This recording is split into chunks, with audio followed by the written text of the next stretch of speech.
Hello दोस्तों, झूले झूले कैसे हैं आप सब लोग। लेह लद्दाख के दूसरे दिन का टूर दोस्तों आज शुरू हो गया है।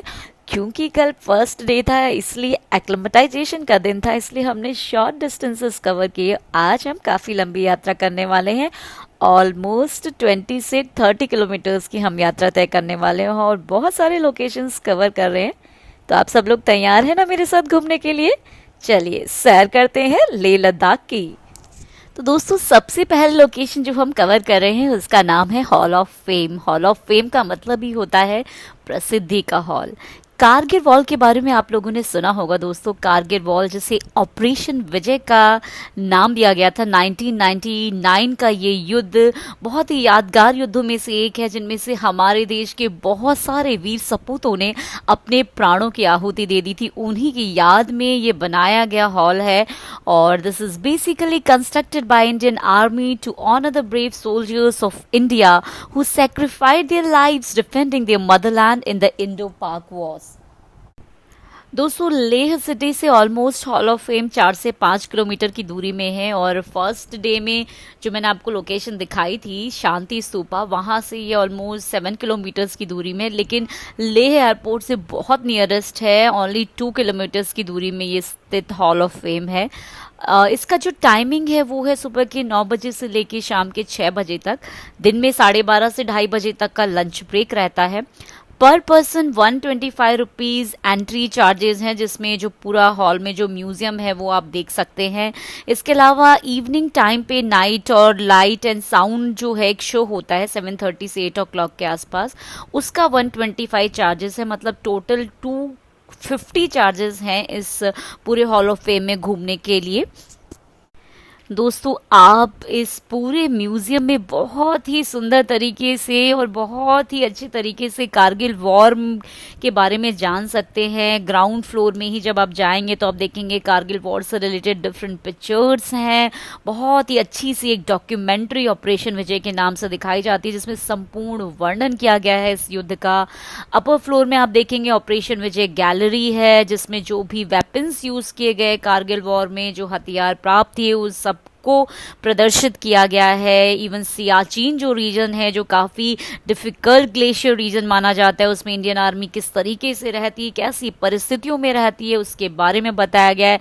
इसके साथ साथ कारगिल वॉर में किस तरीके से भारतीय सैनिकों ने अदम्य साहस और वीरता का प्रदर्शन किया और विजय प्राप्त की, उसका लाइव टेलीकास्ट के रूप में आर्मी ऑफिशियल्स के द्वारा एक्सप्लेनेशन किया जाता है। बाहर जो है स्मारक बने हुए हैं, जिसमें जिन भी लोगों ने अपने प्राणों की आहुति दी, जिन भारतीय सैनिकों ने, उनके नाम के साथ उनके स्मारक हैं।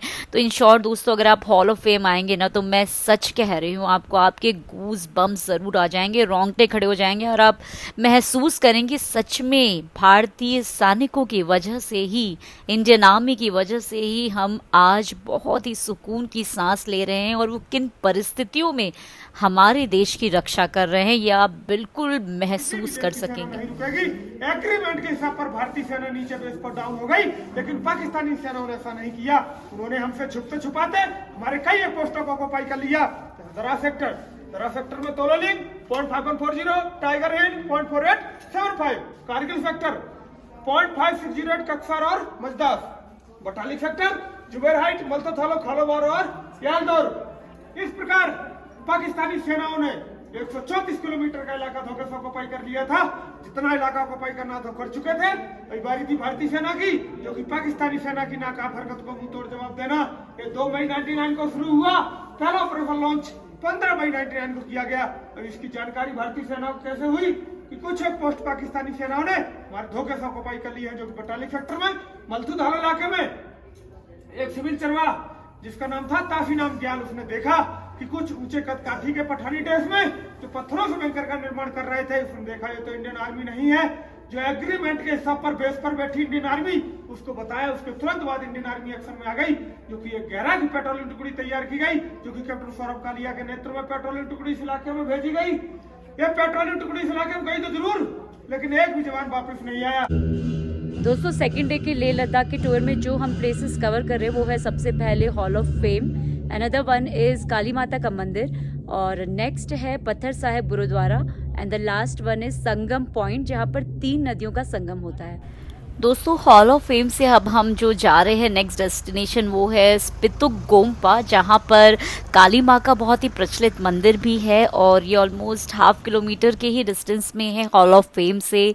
हॉल ऑफ फेम और मैग्नेटिक हिल के बीच में आने वाली ये जगह है। यहाँ पर काली माँ का काफ़ी प्राचीनतम मंदिर है जिसको कपड़े से ढका गया है, मतलब आप काली माँ के दर्शन नहीं कर सकते हैं साक्षात।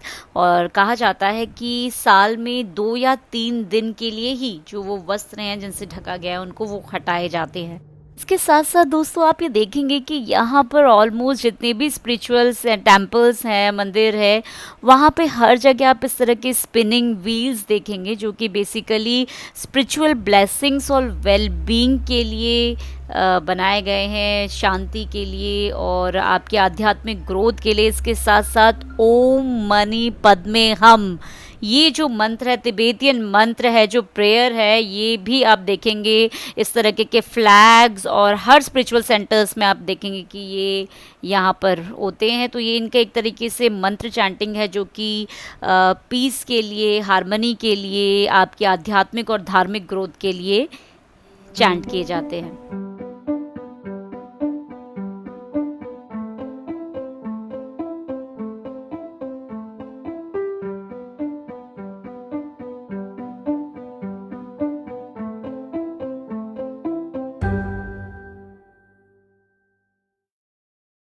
माता के दर्शन करने के बाद और उनका आशीर्वाद लेने के बाद दोस्तों अब हम निकले हैं गुरु नानक देव जी के आशीर्वाद लेने के लिए पत्थर साहिब गुरुद्वारा, जो कि काली माँ के मंदिर से ऑलमोस्ट 20 किलोमीटर्स की दूरी में है।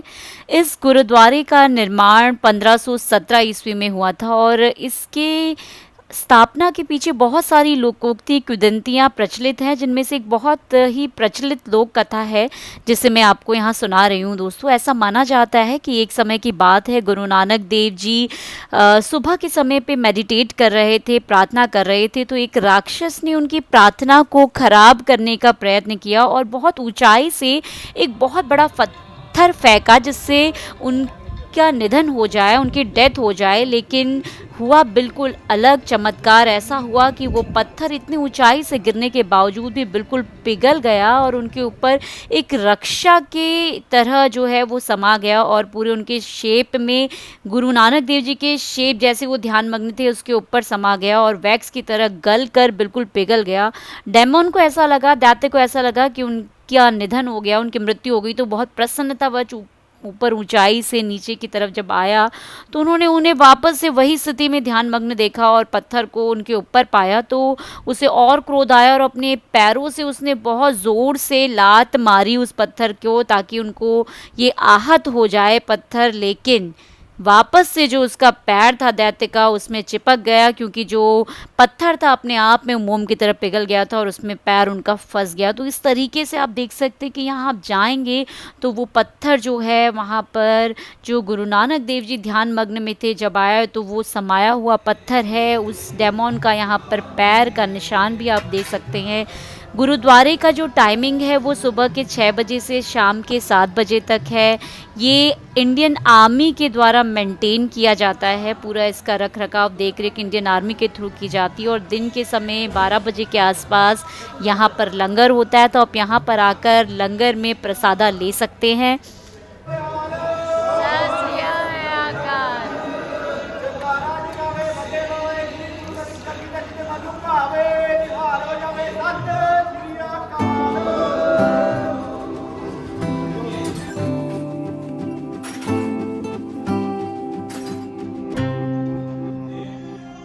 गुरुद्वारा पत्थर साहिब से जब आप रिटर्न करेंगे और संगम पॉइंट की ओर जाएंगे ना, तो आपको रास्ते में मिलेगी मैग्नेटिक हिल पॉइंट, जहां पर न्यूट्रल में भी गाड़ी चलती है।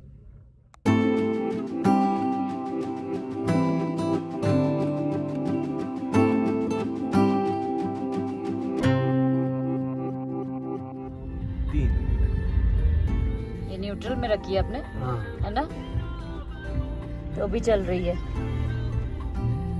Slowly slowly.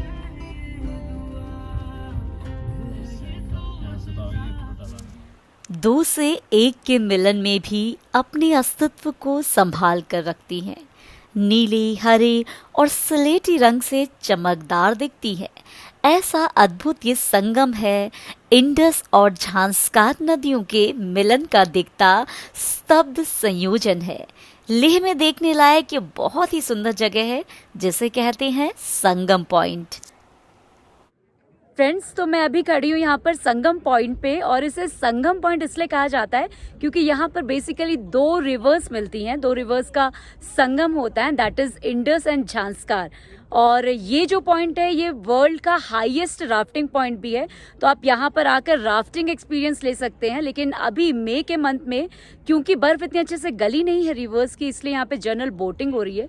पर basically if you are planning to travel in the month of June, तब आप आसानी से यहाँ पर जो वर्ल्ड हाईएस्ट राफ्टिंग एक्सपीरियंस है वो यहाँ पर आकर ले सकते हैं। तो गुरुद्वारा पत्थर साहिब से ऑलमोस्ट 7 किलोमीटर्स की दूरी में है ये संगम पॉइंट, जहाँ संगम होता है इंडस और झांस्कार नदियों का। इंडस रिवर जिससे सिंधु नदी, सिंधु घाटी की सभ्यता, इंडस वैली सिविलाइजेशन आपने पढ़ा होगा, हड़प्पन सिविलाइजेशन भी जिसे कहा जाता है। इंडस रिवर लॉन्गेस्ट रिवर है एशिया की, जो कि तिब्बत से ओरिजिन होती है और लद्दाख में आके मिलती है। यहाँ पर आके शोक और झांस्कार नदियों का इससे मिलन होता है और आगे ये फ्लो करती हुई पाकिस्तान जाती है। ये एरिया फेमस है वर्ल्ड के हाईएस्ट राफ्टिंग पॉइंट की वजह से। यहाँ पर आप आके 8, 16 और 32 डिफरेंट किलोमीटर्स की राफ्टिंग कर सकते हैं। पर पर्सन 1500 से 2000 रुपीज़ इसका किराया रहता है।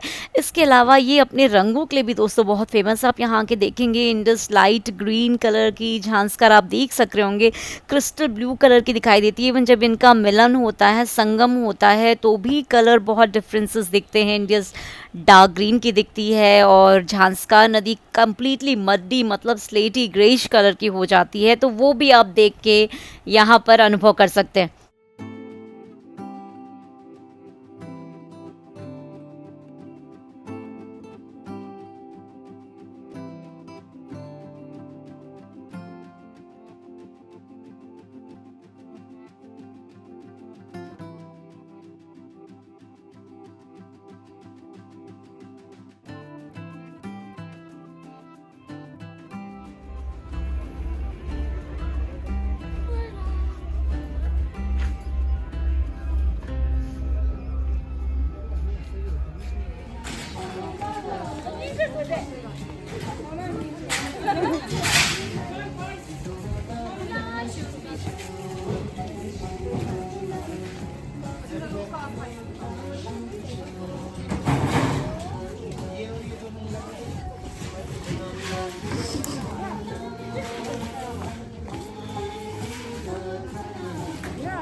तो दोस्तों अब रात के ऑलमोस्ट जो हैं वो 7 बज चुके हैं और हम लोग ले मार्केट की सैर कर रहे हैं। बहुत ही भव्य और बड़ा ये मार्केट है जिसमें हर तरह की चीज़ें अब अवेलेबल हैं।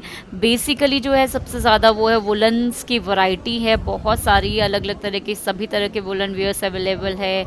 ज्वेलरी के बहुत सारी डिफरेंट वैरायटीज़ अवेलेबल हैं। इसके साथ साथ आप यहाँ पर और भी बहुत सारी चीज़ें परचेज़ कर सकते हैं। कस्टमाइज टी शर्ट्स मिलती हैं, यहाँ के डेकोरेटिव पीसेस आप ले सकते हैं डिफरेंट वैरायटीज़ के। बुद्धिस्ट रिलीजन से रिलेटेड बहुत सारे अच्छे अच्छे डेकोरेटिव पीसेस है। जहाँ तक रेट्स की बात है दोस्तों, क्वालिटी अच्छी है यहाँ के कपड़ों की, यहाँ के वैरायटी की, लेकिन रेट जी हाँ क्योंकि टूरिस्ट प्लेस है तो थोड़ा सा ज़्यादा है रेट। कई जगह पर बार्गेनिंग भी होती है। मार्केट का जो टाइमिंग है वो ऑलमोस्ट सुबह के 9, साढ़े 9 ओपन हो जाता है और रात के 8, साढ़े 8 बजे तक मार्केट ओपन रहता है। इसी मार्केट में एक मस्जिद भी है, मॉस्क भी है, जहाँ जाकर आप देख सकते हैं, वहाँ भी आप दर्शन कर सकते हैं। बहुत ही भव्य और बहुत ही प्राचीनतम मॉस्क में से एक है।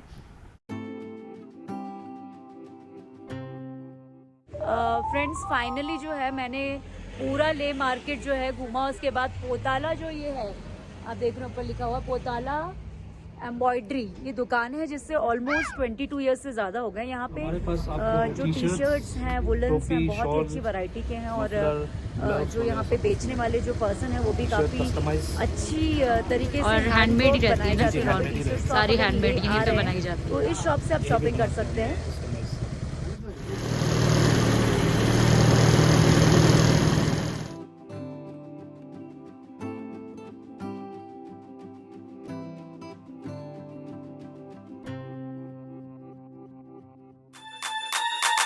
Get on my head. Get on my head. Get on my head. Get on my head. Get on my head.